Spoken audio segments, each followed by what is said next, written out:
কত স্মৃতি আমাদের, কত স্মৃতি। তানিমের কথা আমি বলে শেষ করতে পারবো না। অনেক ভালো, অনেক ভালো একটা মেয়ে ছিল তানিম। ওর মনটা অনেক ভালো ছিল, ও সবার সাথে এত হাসি খুশি থাকতো, এত প্রাণোচ্ছল ছিল। কি বলবো, আল্লাহ ওকে বেহেশতে নসিব করুক।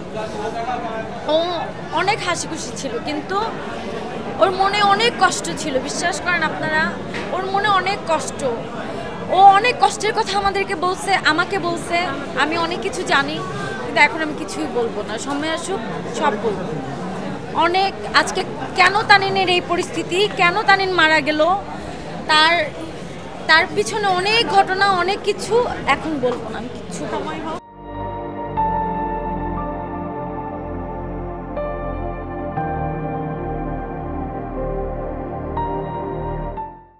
সময় হোক আমি বলবো, কিন্তু তানিন অনেক কষ্ট পাইছে। তানিন শুধু স্বীকৃতি চাইছিল। ওর একটা বাচ্চা হয়েছে, বাচ্চা হওয়ার পরও সে স্বীকৃতি পায় নাই। এটা আজকে তানিন মরে গেছে, জানি না তার এই স্বীকৃতি পাবে কি না। যাই হোক, আল্লাহ ওকে জান্নাতবাসী করুক, এটাই আমি বললাম, আর কিছু বলবো না। আসলে তানিনের সাথে আমার স্মৃতির কথা আমি বলে শেষ করতে পারবো না। আমাদের অনেক অনেক অনেক স্মৃতি।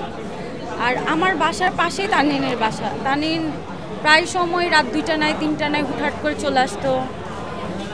ও কখনো কোনো কিছু রান্না করলে আমার বলতো যে শিলা আজকে এটা রান্না করছে, আয় আমার বাসায়। আমি কোনো কিছু বলে, আমি যদি ওকে দাওয়াত না দিতাম, কিছুদিন আগে আমার হাজব্যান্ডের বার্থডে গেছে, আমি দাওয়াত দিইনি। ও এত কষ্ট পাইছে, মন খারাপ করছে। তুই কেন আমারে বললি না, তুই কেন বললি না আমাকে। আমার সাথে সেই ঝগড়া। কয়েকদিন আগে আমাকে বনানীতে বলতেছে, শিলা কই তুই? আমি বললাম আমি তো 300 ফিটে আসছি হাঁসের মাংস খেতে। বলে আমার না অনেক ক্ষুধা লাগছে, আমি বনানীতে আসছিলাম রেস্টুরেন্টে খাইতে, কিন্তু এসে দেখি রেস্টুরেন্ট বন্ধ হয়ে গেছে, 10:30টা নাকি ওদের অর্ডার ক্লোজ।